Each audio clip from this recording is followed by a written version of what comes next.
Rover Arjun और अरविंद ने rowing यानी नौकायन में टोक्यो ओलंपिक में मेंस डबल्स के लिए क्वालिफाई कर इतिहास रचा है। इस जोड़ी ने नौकायन की Asia Oceania continental regatta event में दूसरा स्थान हासिल कर ओलंपिक कोटा हासिल किया। आज आकाशवाणी समाचार के साथ खास बात करने के लिए हमारे साथ हैं वेटरन रोवर जोड़ी अर्जुन और अरविंद। अर्जुन और अरविंद, आप दोनों का ऑल इंडिया रेडियो न्यूज के इस खास कार्यक्रम में बहुत बहुत स्वागत और अभिनंदन करता हूं मैं। और सबसे पहले अर्जुन और अरविंद, ढेर सारी बधाई हमारे तमाम लिसनर्स की ओर से इस बड़ी सफलता के लिए। आपने जब Asia Oceania continental regatta event में दूसरा स्थान हासिल कर इस ओलंपिक के लिए क्वालिफाई किया तो सबसे पहला रिएक्शन आपका क्या था? जी सबसे पहले तो आपको। यही था कि जी। हाँ जी सर, सबसे पहले तो यही था कि बढ़िया से बढ़िया अपने को क्वालिफाई करना है। बेस्ट परफॉर्मेंस के बाद बेस्ट जी तो बेस्ट हासिल करना मतलब बढ़िया क्वालिफाई करना है और अपने देश का नाम रोशन करना। तो जब आपने क्वालिफिकेशन किया और जब आपको पता चल गया था कि आपने ओलंपिक के लिए, क्योंकि किसी भी खिलाड़ी के लिए ये सबसे बड़ा ड्रीम होता है कि वो ओलंपिक के लिए सबसे पहले तो क्वालिफाई करे और बाद में मेडल लाए। तो पहला ड्रीम जो आपका था वो पूरा हुआ जैसे ही आपको ये मैसेज मिला, आप दोनों का क्या रिएक्शन था? आप दोनों से पूछना चाहूंगा। सर सबसे पहले तो हमारे को जैसे क्वालिफाई की तो बहुत खुशी हुई। हाँ जी अब सर। ये बताइए कि और अब जबकि टोक्यो ओलंपिक के लिए बहुत कम दिन बचे हैं और आपकी तैयारी कहाँ पर है और कैसी चल रही है? सर हमारी तैयारी इधर आर्मी रोइंग और पुणे में चल रही है और तैयारी बढ़िया चल रही है। जी। और अभी हाँ जी फिलहाल सर। अगर हम देखें तो इस बार पैंडेमिक की वजह से बहुत सारी आपके सामने चुनौतियां थी, चैलेंजेस थी। आप दोनों ने इन चुनौतियों का, चैलेंजेस का किस तरीके से मुकाबला किया? और कोविड की वजह से ही चैलेंज आ रहे थे कि कहीं कोरोना की वजह से कुछ दिक्कत ना हो जाए, कैंप भी ड्रॉप ना हो जाए। वो बाहर जाना, कहीं जाना अवॉइड किया और पूरा सैनिटाइजर मास्क वास्क लगाना, जैसे जैसे कोच साहब बताते थे वैसे वैसे हम चलते थे। जी। और अगर हम देखें तो आपने डबल्स में क्वालिफाई किया है और रोइंग में एक जो टीम कोऑर्डिनेशन है वो बड़ा इंपॉर्टेंट होता है, क्योंकि जिस तरीके से दोनों को एक ही स्पीड में जो है अपनी बोट को चलाना होता है, किस तरह का कोऑर्डिनेशन और कैसा आप दोनों के बीच में क्या एक्सपीरियंस रहा है? पहले तो सर कि जैसे जैसे कोच साहब बताते हैं कि कैसे टेक्निक क्या करना है क्या नहीं करना, वैसे वैसे हम अप्रूव करते हैं बोट में और एक दूसरे को बोलते हैं कि अपना बेस्ट करना है। जी। और यहाँ पे आपने अपनी जो प्रैक्टिस थी वो कहाँ पे करते हैं आप लोग? और अगर हम देखें तो हमारे देश में जो इंफ्रास्ट्रक्चर है रोइंग को लेकर, इस पर किस तरह की सुविधाएं उपलब्ध हैं और आपको कैसी मदद मिली सरकार की ओर से? सरकार की ओर से तो सर मदद है, ऐसी कोई बात नहीं है, पर रोइंग तो इधर आर्मी रोइंग और पुणे में ही कर रहे हैं, हम शुरू से 4 साल से इधर ही हैं। जी। और बहुत सारे ऐसे लोग हैं, रोइंग एक ऐसा, अगर हम ये कहें कि बहुत सारे फैक्टर्स होते हैं जो इसके ऊपर प्रभाव डालते हैं, तो क्या अगर टोक्यो को अगर हम देखें तो वहां पे किस तरह की चुनौती आपको ज्यादा लगती है? क्या हर्डल्स हैं ज्यादा? क्या चुनौतियां हैं आपके सामने वहां पर? सर उधर ज्यादा चुनौती तो यही है कि कोविड से ज्यादा बचना है हमारी, क्योंकि कोविड किसी भी एक टीम के बंदे को हो गया तो पूरी टीम ड्रॉप करनी पड़ती जी। और अगर हम रोइंग की बात करें तो वहां पे आप किस देश की टीम को अपना सबसे बड़ा कॉम्पिटिटर मानते हैं? क्योंकि इस बार हमारे देश में बहुत सारे लोगों ने क्वालिफाई किया है। और अगर हम स्पेशली अपनी इस नौकायन स्पर्धा की बात करें तो इसमें भी कई सारे लोगों ने क्वालिफाई किया है। तो कैसे देखते हैं कितना आप तैयार हैं और वहां पे कौन सा ऐसा देश है जिससे सबसे बड़ी चुनौती आपको मिलने वाली है? है। सर बस रोइंग में तो यही करना है कि अपना बेस्ट करना है और बढ़िया देश के लिए पोजीशन लेके आनी है, पोडियम फिनिश करना है। बिल्कुल, पोडियम फिनिश के लिए पूरे देश की शुभकामनाएं आपके साथ हैं। आपसे ये भी जानना चाहेंगे कि आपका रोइंग में इंटरेस्ट कैसे जागा? एक जब हमारे आप दोनों जब कैसे इसकी शुरुआत की और कहाँ से लगा कि इसमें आप अपना करियर बना सकते हैं? सर मैं 2015 में सेना में आया था। उसके बाद में मेरे को जी 2016 में रोइंग में लेके गए थे। फिर उसके बाद में जैसे सीनियर बंदों को देखा, उनका नाम सुना, तो मैं भी सोचा कि मैं भी कर सकता हूँ।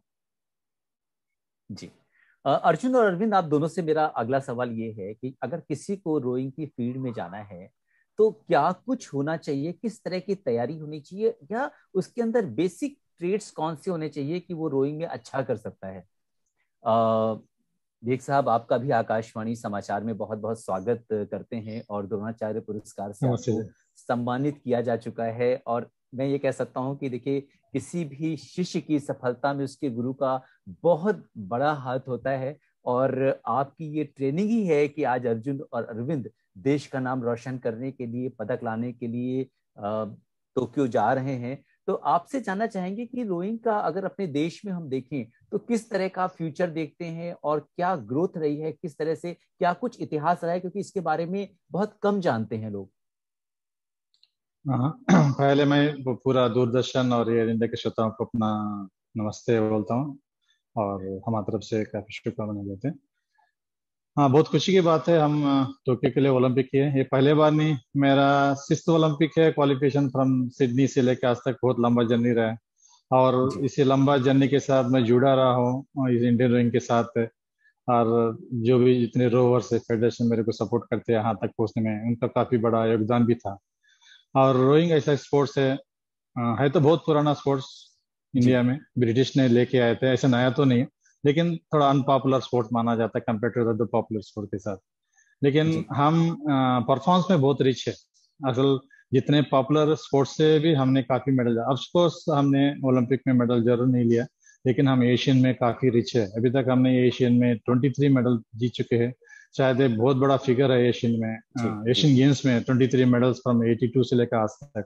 शायद कई जो पॉपुलर स्पोर्ट भी इतने मेडल्स नहीं जीते। उसके बाद भी सर हम अनपॉपुलर ही रहेंगे, लेकिन हमारा कोशिश यही रहेगा इंडियन रोइंग को और पॉपुलर करने का। हम अपना पूरा कोशिश जारी रखें। निश्चित तौर पे जब इस कार्यक्रम के माध्यम से बहुत से सारे लोग रोइंग के बारे में सुनेंगे, जानेंगे, तो बहुत सारे हमारे जो बडिंग प्लेयर्स हैं, जो स्पोर्ट्स को अपना करियर बनाना चाहते हैं, वो निश्चित तौर पे रोइंग भी उनके सामने एक ऑप्शन होगा। ऐसे लोगों से आप क्या कहेंगे जो लोग रोइंग में अपना करियर बनाना चाहते हैं, किस तरह के स्किल्स की जरूरत होती है उनके लिए? हाँ, रोइंग ऐसा स्पोर्ट्स है, पहले इससे बहुत इक्विपमेंट बेस्ड स्पोर्ट्स है, थोड़ा एक्सपेंसिव स्पोर्ट्स है। थोड़े लिमिटेड सेंटर्स क्लब्स है हिंदुस्तान के दौरान, क्योंकि इसमें काफी एक्सपेंसिव है इसको एस्टेब्लिश करना, उसको चलाना भी। एक वजह है कि काफी, जैसा कि हमारा बेहतरीन टैलेंट्स है गाँवों में है। जितने भी क्लब्स है हमारे शहरों के अंदर है, सब हो सकता है किसी स्टेट में एक आधा क्लब है, दो क्लब है, किसी में तीन चार भी है, किसी स्टेट में अभी तक कोई क्लब भी नहीं है। लेकिन हमारे हिंदुस्तान में टैलेंट तो बहुत है। और जहाँ भी रोइंग में आना चाहते हैं, अभी कई अच्छे तरीके हैं कि जितना रोवर से मैक्सिमम आर्मर फोर्सेस है, पुलिस से है, यूनिवर्सिटी से है। अगर आपको रोइंग को ज्वाइन करना चाहते हो, जहाँ भी आपको नजदीक में जो भी सेंटर्स है, और उसी सेंटर में आपको ज्वाइन कर सकते हैं। इसके लिए हमें सबसे खासियत क्या है कि किसी भी स्पोर्ट्स के लिए फिजिकल जो स्टैंडर्ड्स होते हैं अपने अपने स्पोर्ट्स के, वो ज्यादा इंपॉर्टेंट माने रखता है कि अगर हाई लेवल तक अगर जाना है। अगर जन प्लेजर रोइंग के लिए जी आपको कोई भी एज, कोई भी फिजिकल चलेगा, लेकिन आपको कोई पर्टिकुलर स्पोर्ट्स में, चाहे रोइंग लो किसी भी लो, उस गेम की जो स्पेसिफिक्स है, कि हमारी गेम की स्पेसिफिक्स है अच्छी, हाइट एक इंपॉर्टेंट है, आर्म्स लेंथ माना जाता है, और साथ साथ एक सेफ्टी प्रिकॉशन के लिए स्विमिंग एक इंपॉर्टेंट होना था बेसिक से। ये बेसिक एक क्वालिफिकेशन है रोइंग के लिए, और अपना कैरियर अपना शुरू कर सकते हैं। बेहतरीन तरीका है आपको कैरियर शुरू करने के लिए, और एज है 13 से लेके 15 ईयर्स। क्योंकि जितने भी हमारा रोइंग में जो आर्मर फोर्सेस है ज्वाइन करते हैं, वो 19-20 साल के बाद, जैसे जवान भर्ती होता है 17-18 जी साल में, 3 साल सर्विस करके फिर अपना आता है। क्योंकि वो पूरा टाइम डेडिकेट था, इसलिए आर्मर फोर्स या पुलिस है जितने भी बेहतर अभी टीम के अंदर है इंडियन टीम में। ऐसा नहीं कि जो स्टूडेंट है सिविलियंस में नहीं करके, क्योंकि उनको उतना टाइम नहीं मिलता, उनको एजुकेशन भी करना है, दूसरा काम भी करना है, शायद उतना टाइम नहीं दे पाते, इसलिए ज्यादातर तक जो स्टूडेंट्स है रोइंग में उतना नहीं आता है। लेकिन जो भी है आर्मड फोर्सेस में है, पुलिस में है, आजकल नेवी भी जी आ रहा है, ये ज्यादा से 90% लोग यहाँ से हमारा टैलेंट आ रहा है। और इस किसी भी स्पोर्ट्स के लिए हमको जाने के लिए एक ही चीज है, डेडिकेशन। आप एक पक्का इरादा, उम्मीद के साथ आपको ट्रेनिंग करना जरूरी है, जब भी जाकर आगे बढ़ सकते हैं। लेकिन हम इसमें शॉर्टकट ढूंढते रहते भी, थोड़ा करके हमने इसको फायदा उठाए किसी गेम के लिए, हम गेम से फायदा उठा करके ये नजर से देखे तो हमारा हिंदुस्तान का या किसी भी देश का अपना जो गेम है वो कभी पूरा नहीं हो सकता है अपना खुद का जो टारगेट कंप्लीट हो सकता है, चाहे किसी में सीट लेना, किसी में अगर नौकरी लेना है या आप अपने आप सर्विस करना, लेकिन जो तिरंगा लहराने के लिए ये काफी नहीं है। इसके लिए आपको काफी डेडिकेटेड होना जरूरी है, काफी कुछ सैक्रिफाइस करना जरूरी है, काफी मेहनत करना जरूरी है, जबकि जाके आप अपने आप को इस गेम के लिए इस देश का नाम रोशन कर सकते हैं। बिल्कुल बेग साहब, और आपने जिस तरह से इन लोगों को तैयार किया है, अर्जुन और अरविंद ने देश का नाम रोशन किया है। आपसे ये जानना चाहेंगे कि रोइंग में हमारा क्या इतिहास रहा है ओलंपिक की अगर हम बात करें तो क्या इससे पहले ओलंपिक में हमने हिस्सा लिया है रोइंग में? मैं आपको पहले ही इसका जवाब दे चुका हूँ। हमने अभी 6वां बार हमने ओलंपिक को क्वालिफाई किया है। जी पहले हमने सिडनी ओलंपिक्स में 2000 में क्वालिफाई किया था, जब भी मैं कोच था टीम के साथ है, और आज भी इस ओलंपिक में मेरा हर एक ओलंपिक के साथ मैं एज ए कोच जुड़ा हुआ हूँ। लेकिन 4 ओलंपिक्स में मैं भाग ले चुका हूँ एज ए कोच में, 2 ओलंपिक में दूसरे कोचेस हम भाग ले चुके हैं। पहले सिडनी में हमारे 2 रोवर सेलेक्ट किए थे पहले बार, इंद्रपाल और कसम खान। उसके बाद 2004 एथेंस में पीटी पाउलोस सिंगल स्कल में पार्टिसिपेट किया था, मैं भी उसके साथ अकोमिट था कि एज ए कोच। और उसके बाद 2008 बीजिंग ओलंपिक्स में हमारे 3 लड़के क्वालिफाई किए थे 2 इवेंट्स में। जो हमारा जो स्टार रोवर था बजरंग लाल ठाकर, एशियन गेम्स का जो पहला गोल्ड मेडलिस्ट था, जी उसने सिंगल स्कल में भाग लिया था। और डबल स्कल में मनजीत सिंह और देवेंद्र खंडवाल ने और डबल स्कल में पार्टिसिपेट किया था। वो डबल स्कल इवेंट हमारा पहला इवेंट था ओलंपिक्स में भाग लेना। और उसके बाद हम लंदन ओलंपिक में दोबारा हमने 2 इवेंट्स में 3 लड़के ने क्वालिफाई किए थे। उसमें भी हमारा एक स्टार रोवर था स्वर्ण Singh. He is best 13th in the world ranking में था उस टाइम पे। उसने डबल स्कल में, और मंजीत सिंह और संदीप कुमार। हमारा मंजीत सिंह ऐसा रोवर है 2 बार ओलंपिक खेल चुका है, डबल ओलंपिक है हमारा मंजीत सिंह। और एशियन में भी, एशियन गेम्स में उसके सिल्वर मेडल्स है। अभी पिछले साल हाल ही में ध्यानचंद अवार्ड से उसको अवार्ड दिया गया। उसके बाद रियो में दत्तू बोकनाल सिंगल स्कल में भाग लिया था। उसके साथ जो फॉरेन कोच अटेंड किए थे वहां पे रियो के अंदर, उसने भी एक 13th प्लेस को अच्छा शानदार प्लेस हासिल किया। उसके बाद हमारा अभी इस टोक्यो के लिए हमने एक्चुअली 2 इवेंट्स क्वालिफाई किए थे एज पर क्वालिफिकेशन गाइडलाइंस के मुताबिक। लेकिन जो जो नया जो इंटरनेशनल जो फीसा है हमारा रोइंग बॉडी, उसके जी मुताबिक से जो कॉन्टिनेंट से जो आते हैं, एक कंट्री के लिए एक ही इवेंट, हमारे 4 इवेंट थे। और 4 इवेंट में अगर क्वालिफाई करने के बावजूद भी आपको एक एक कंट्री में एक ही इवेंट चुनना पड़ेगा। सो जो जी हमारा बेस्ट रैंकिंग था, हमने सिंगल में 4th फिनिश किया था, 5 तक क्वालिफाई कर सकते थे। और डबल स्कल इवेंट जो अर्जुन अरविंद जो डबल स्कल इवेंट क्वालिफाई किए थे, उसमें जी 3 बेस्ट क्वालिफाई कर सकते थे। हमने सेकंड फिनिश किया था, क्योंकि जो बेहतर रैंकिंग इनका है, सो हमको डबल स्कल इवेंट हमें खेलने के लिए हमसे फीसा से हमें अनुमति मिली थी। ये इस हमारा बार हिस्ट्री ओलंपिक है। में जी जी जी बिल्कुल। और इस ये बार पूरा हमारा ओलंपिक हिस्ट्री। में हाँ सर, आप जी बोलिए। जी जी please please carry on please.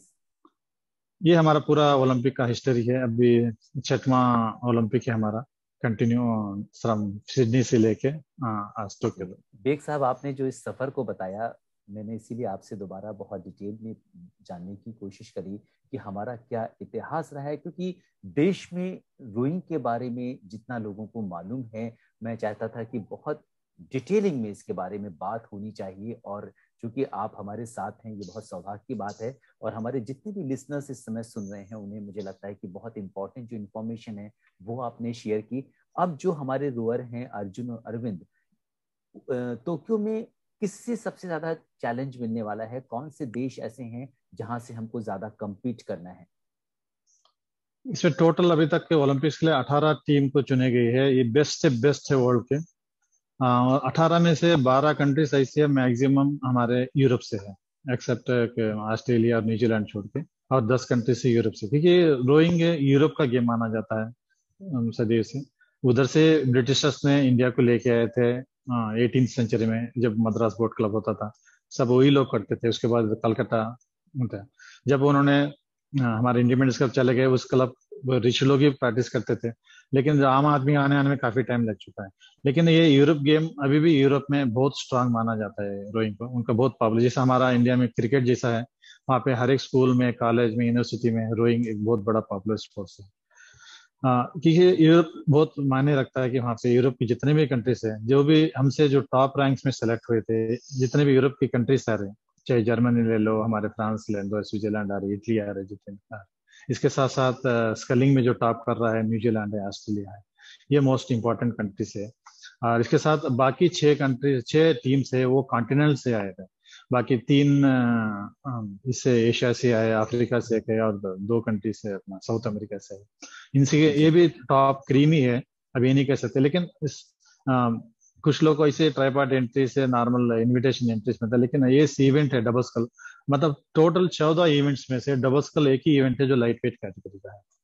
लेकिन आप मान सकते कि सभी में से एक इवेंट है, तो इस इवेंट पे कितना प्रेशर रहता है, कितना कॉम्बिनेशन रहता है, और हमें किसी को ये नहीं कर सकते। लेकिन जो आने वाला हर एक कंट्री भी इसके लिए अपना जी जा लगा के अपना जोर लगाता है, और इसी में से हमको बेस्ट पोजीशन को हासिल करना है। ये हमारा पूरा तैयारी हो रही है और उम्मीद है हम जरूर बहुत अच्छा पोजीशन हासिल करें। जी। और ओलंपिक का स्केड्यूल भी आ गया है, तो कब से शुरू हो रहा है हमारे रोइंग इवेंट्स, कब से स्टार्ट होंगे? 23 तारीख से शुरू है हमारा हमारा इवेंट शायद 24 को आएंगे। मतलब शुरू तो 23 हो जाएगा, उसके बाद एज पर ड्रा में हम प्रोग्रेशन किस तरह जाते रहते हैं उसी मुताबिक से हम होते रहते हैं आगे। जी। और आप लोग टोक्यो के लिए कब निकल रहे हैं? हम प्लानिंग कर रहे हैं 16 तारीख को पुणे से निकलेंगे और दिल्ली से उसी रात को निकलेंगे, क्योंकि इस बार काफी कोविड की वजह से काफी स्ट्रिक्ट गाइडलाइंस अपनाना पड़ रहा है। इंस्ट्रक्शन है जापान की तरफ से, किसी भी टीम अपना इवेंट से 5 दिन से पहले नहीं आ सकती है। ये एक सबसे बड़ा चुनौती है कि स्पोर्ट्स पर्सन के लिए, not only for the rowing, और किसी भी इवेंट भी ले लो, किसी भी स्पोर्ट्स ले लो, और 5 दिन से पहले आप करेंगे। हमारा रोइंग ऐसा है कि इक्विपमेंट बेस है, कैसे कि हमें जी बॉल भी बास्केट या स्टिक लेके ग्राउंड में उतर के एक साथ नहीं खेल सकते, ऐसा नहीं। हमको इक्विपमेंट्स भी लेना पड़ता है, जो हायर किया है या पर्सन लेके भी जा रहे हो उनको सेटिंग जी करना पड़ता है, उसमें एक दिन हमारा निकल जाता है। अपने आप को थोड़ा एक दिन वहाँ पे रेस्ट की भी जरूरत है। मतलब ये चीज, कई चीज हमें काफी चैलेंजिंग है। और सबसे बड़ा चैलेंजिंग ये है पूरे इंडियन एथलीट्स के लिए। अभी वो बोलते हैं कि आपको 3 दिन क्वारंटाइन रहना पड़ेगा, ये सबसे बड़ा चैलेंजिंग है। और 3 दिन में अपने आप को रूम में बंद रखना है, शायद वो प्रैक्टिस देंगे, अभी तक क्लियर नहीं है। आपको 3 दिन क्वारंटाइन करना पड़ेगा। वो 3 दिन में हमें काफी, नॉट ओनली रोवर्स, सभी इंडियन रोवर्स है, इंडियन एथलीट्स है, उनको काफी असर पड़ सकता है जी अगर बाय द टाइम। जी अभी हमारे पास 14 दिन का टाइम है, कुछ रूल्स अगर रिलैक्स कर देते जी। कंट्रीज के लिए तो बहुत बेहतर होगा इंडियन कंटिजेंट के लिए। नहीं तो अगर 3 दिन जिस लास्ट और इस मोमेंट बार में बिना प्रैक्टिस। प्रधानमंत्री मोदी जी ने जी प्रधानमंत्री मोदी जी ने इस समय बहुत सारे खिलाड़ियों से इंटरैक्ट किया है, और व्यक्तिगत रूप से वो पूरा मॉनिटर कर रहे हैं। और जब देश का जो मुखिया होता है वो लोगों के साथ जुड़ता है, वो किसी चीज के बारे में इतना इंटरेस्ट दिखाता है, तो कैसी फीलिंग आती है? बहुत मोटिवेशन है खिलाड़ियों के लिए, जो प्रधानमंत्री जी इंटरेक्ट करना उनको। कभी हमें कोई मेडल जीत के आते हैं, हमें ट्विटर के द्वारा मैसेज हमको मिल जाता है, अब शुभकामनाएं मिलती है, हमें बहुत खुशी होती है, हम अपने आप को मोटिवेट होते हैं और बेहतर करने का हमेशा रखते हैं, कोशिश करते हैं। हम पहले भी जब भी हम मेडल जीत के आते हैं, हमें अभी तक 2 बार उनके निवास के पास जाके उन्होंने हमें टी पार्टी के लिए और डिनर और लंच के लिए भी इनवाइट किया था। इसके पहले भी हमने अटेंड कर चुके थे उनके घर पे जाके। हमें बहुत अच्छा लगता है जब भी हम कोई बड़ी इवेंट खेल के आते हैं, जरूर टीम को बुलाते हैं, पूरा उनको मोटिवेट करते थे। बहुत अच्छा स्टेप है खिलाड़ियों को मोटिवेट करने का। साथ साथ हम इसी तरह खिलाड़ियों भी बहुत अच्छा करते हैं। चलते चलते जो हमारे लिसनर्स हैं, बहुत सारे पूरे देश में आपको सुन रहे हैं, और हमारे ऐप के माध्यम से पूरे वर्ल्ड में लोग जो सुनते हैं, उनको आप क्या संदेश देना चाहेंगे? कि हमारा देश बहुत बड़ा है, हमारे देश में बहुत अच्छा टैलेंट है। हो सकता है हमारे में कुछ फैसिलिटीज की कमी वजह से हम हमें आपस में हमेशा एक दोष डालते थे कि हमारे पास फैसिलिटीज होती। अगर इंसान चाहे तो हर एक आदमी अपना अपना फील्ड में बेहतर कर सकता है। हम एक से कोई दोष ना दें और मेहनत करें। अभी स्पोर्ट्स ऐसा नहीं कि एक सिर्फ ओलंपिक जीतने के लिए स्पोर्ट्स नहीं है। स्पोर्ट्स अभी इतना जरूरी है कि अपने आप को हेल्थी रखने के लिए भी है। उसी में से कई स्टार्स निकल जाएंगे, कई स्पोर्ट्स पर्सन निकल जाएंगे। अपना हेल्थ के साथ साथ फिट रखने के साथ साथ अपना स्पोर्ट्स को भी बेहतर कर सकते हैं। स्टे हेल्थी स्टे फिट का जो नारा जो निकला है जो सरकार ने, बहुत अच्छा है। और सभी को अपना अपना कोशिश करना चाहिए, टाइम निकालना चाहिए किसी भी गेम के लिए, और अपना गेम में आगे बढ़ के अपना देश का नाम रोशन करना चाहिए। जी। आकाशवाणी समाचार से जुड़ने और ओलंपिक को लेकर इस खास बातचीत के लिए समय निकालने के लिए पूरी रोइंग टीम का बहुत बहुत शुक्रिया, और हम यही दुआ करते हैं कि आप देश के लिए पदक लेकर आए। धन्यवाद।